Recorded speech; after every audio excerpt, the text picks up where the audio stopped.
Hi there, I'm Todd, and today I am going to do an unboxing, which I usually don't do. It is a Pilotfly Focus 1, I believe. We'll know when I open the box. Although, to be honest with you, the weight was a little more than I expected, so I'm almost half expecting that they accidentally sent a gimbal. I don't know. It's right on the line. It's supposed to be the Pilotfly focus system. It's going to be a follow focus as well as the motor. Follow focus controller as well as the motor. Okay, so let's see. Let's just open this up. Okay, this is not going to be a review. This is just me literally opening this box for the first time, taking you along for the ride. We'll see what we get here.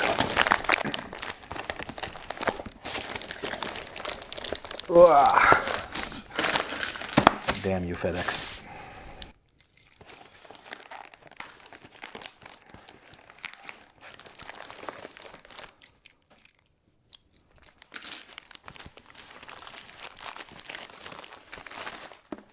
Okay, so other than the FedEx Kevlar wrap here, it's just a regular box here, some tape here, not too much tape. I can just pull it off without.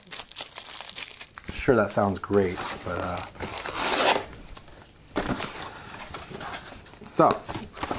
okay, so here we go. The tape's off, and I'm gonna just show you what they sent. More plastic. Okay, but here we go. So Pilotfly Focus 1, I was right.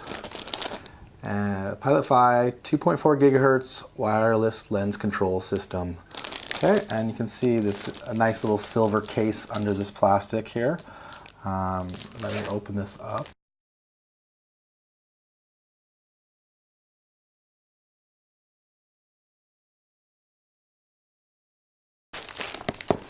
For the record, I'm not a fan of excessive plastic. Foam, cushion, bubble wrap to keep it safe, great. But a bunch of extra plastic like this, please don't include it. If we don't need it, please don't include it. Save the plastic trees. Okay, so here we go. Now, that being said, aside, here we go. The Pilotfly case has got kind of a nice rubberized feel to it. I do like a little bit off just first impressions that it's not just a solid black case. It's a little bit something different in my collection. It's got a kind of silver metal finish to it. Obviously it says Pilotfly here with a little circle and I guess play button. And then a little bit of red tubing around it. The zippers, this is the thing with me. If the zippers are nice, I'm happy. They're alright. They're not amazing. I like silky smooth zippers. But that's not what I'm buying this for. Okay, so before we get to the meat of it, something I was impressed with on the website is that there was a lot of connectivity cables included here. So these look to be HDMI connectors. I believe that's what I'm looking at here. I mean, definitely I see HDMI on one side and then it looks like, okay, yeah. Just the first one I saw was a headphone style adapter, but that's for whatever that specific camera is. The rest of them look more like traditional HDMIs or USBs. So it shows here Canon, Panasonic, and Sony. And it's saying Canon 2 pieces, Panasonic 1 piece, Sony 1 piece. I'm not going to open these up today and go through all of them. I'm going to do a thorough review of this product very soon. But anyways, so those are nice. We also have, these look like okay, these are the power supplies. There's a D-tap for a red, an Adventurer, and H245. I'm not sure what, I understand the Adventurer is their other gimbal. The H2-45, I'm not sure what that is. But I believe these are basically power adapters, power connectors, so you can power on the focus system, because the focus system, my understanding is that actually you have to power it with 12 volts, I believe. No, excuse me, 7.4 volts, which is a little bit difficult because USBs are 5 volts. So you have to have either a step-up converter or something like this that works with what you got. We'll get into that again more, okay? And then we also have a, this is a I forgot the name for it. It's a focus ring. It's for marking your focus points so you can repeat them. Usually they're magnetic. This one does not look magnetic, but I'm guessing it'll stick on there fine.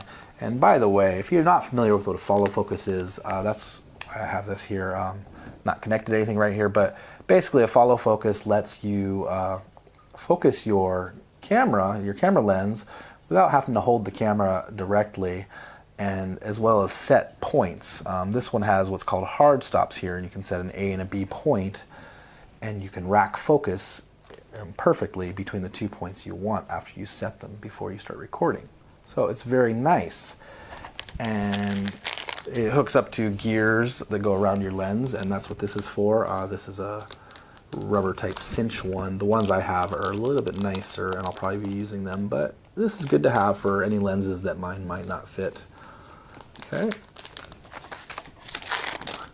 And looks like we have a quick installation guide here, and a warranty card showing my purchase date, 4/29/2019. I think that's about right.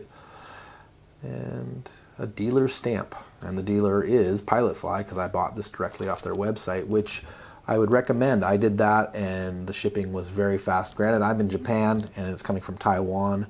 I did have a little bit of like a 4-day period where it was just stuck at the airport in Japan, and that's because we're in the middle of Golden Week, which is basically a holiday for everyone, including the post office. Although this came from FedEx, so I guess they wanted to give some employees a day off. Let's just say that and be nice about that. Okay, and then we have a USB to, looks like, yeah, USB mini or micro, I forget what it's called. Okay, and then what we really care about. Ooh, ooh. Here we go. So here's the Pilotfly focus system. First thing is, this is a rod that allows you to attach to, I believe this is supposed to attach to the hot shoe on your camera. Okay, there it is, yeah. So this actually attaches on the top of the camera, unlike some others that go kind of under on the side. On a base plate, this actually goes and lets the focus system hang over the top of your camera. And, well, let's save the best for last. I guess this is, okay, yeah, there's loops on this. So this is just a strap for carrying the case, which is nice. So you don't have to necessarily stuff it in your bag if you want to keep it out.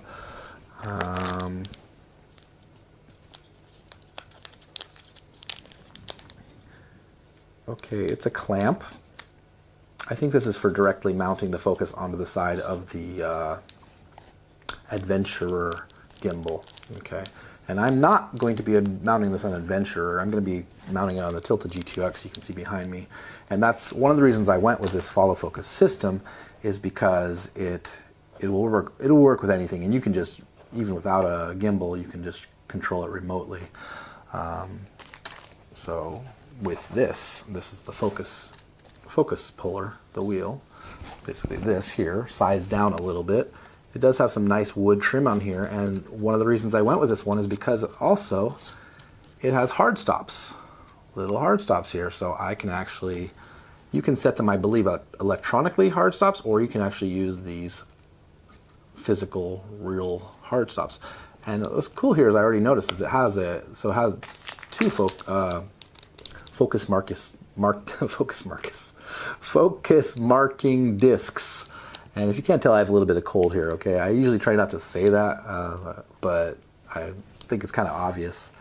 So anyways, so yeah, it's a standalone unit. It's got a little wireless transmitter, so you can, I think it's 100 feet or 100 meters, we'll find out later.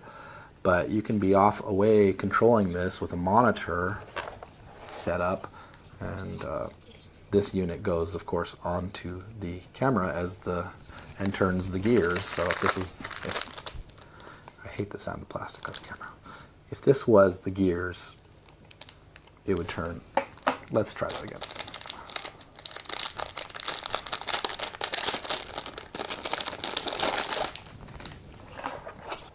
So this unit goes on the camera, and then this is your gears on your lens. It'll turn it. I guess this goes upside down, so Not really sure, but something like that. And anyways, this has a good amount of weight to it, and it's both a good, I think, and well, for lighter gimbals, I would say you probably don't want to go with this. The Tilta G2X, if you don't know, is kind of a beast. So I think I'm going to be okay. And I originally would like to point out here, I wanted the Tilta Nano Focus system, which is much smaller, lighter system, which some have said it's a little bit weak for heavier lenses. I was okay with that. I was going to give it a try, but Tilta, no nice way to say it is they've had that on pre-order on B&H for such a long time, and it just seems like they're never really going to release it. They've had it so you can buy individually the motor or the wheel at about a total of $100 markup, and I just didn't. I don't play that game. I don't like when companies do that kind of thing. So I just decided that I would look elsewhere, and I also looked at the Moza. And that was really a tempting one, and I'd like to try that out soon. Actually, I'm in talks with Moza to maybe get one of those to test. But when I found the Pilotfly, I didn't know it was out, actually. I just found it like less than a month ago, and I was really impressed with what the build quality looked like, and that it sounded like this is actually a really strong motor compared to, let's say, the Tilta. I can't comment on the Moza at this moment. So we'll see. Okay, this is it. I'm gonna definitely do a review on this alongside the Tilta I have here, as well as I'm gonna try to squeeze in a little bit of time. I still have an Atmos Ninja that I'm testing, but it's not mine. It was sent to me by Atmos, the Ninja 5, and technically I'm a week overdue on that. But because of the Golden Week again, that was out of my control. So I have to return it very, very soon. But I do want to try to test it out with this, because between that gimbal, the Ninja 5, and this, hopefully it's a match made in heaven. So we'll see. We'll get at least a little bit of testing in with it. So that's it. I got to figure out how to power this thing on. I think I can do it through the Tilta. We'll get into that too later. So I know I'm kind of rambling here. I'm trying to make sure I cover all the bases, but I'll just say the motor feels really, it's got just the right amount of tension, I think, and the quality here feels good, and I don't know what else to say right now, but I'm really excited this is here. Came a day earlier than I thought, so cool. And I'll talk to you soon. So let me get the plugs in there, okay? So as I mentioned, I got the Tilta G2X back here. There's a very long overdue review coming up on that. The reason it took so long is because I had a first unit that failed twice, and they finally sent me one that's working, but it still has its quirks, and I've been trying to be fair, trying to learn as much as I can about the gimbal and trying to get it working as nicely as possible so that I can show the best of it, along with some of what I don't necessarily like about it. I'm also going to be doing, obviously, the review on the Ninja 5, and I have a few other items that I'm going to be reviewing here very shortly, so keep an eye. This is going to be the start of transfer from my regular YouTube site to a new YouTube site, so you're gonna be able to see this and all future videos on both sites for now, but the original site may go away soon. Follow me, okay? And I'll give you the link as soon as that's available. So don't forget to subscribe, and you can follow me onto my new YouTube. I see that screen just changed. I was trying to finish before that happened. Anyways, you can follow me to my new YouTube if you keep following me here, and it's going to happen pretty soon. So just keep an eye out, and I think that's it. Thanks for watching.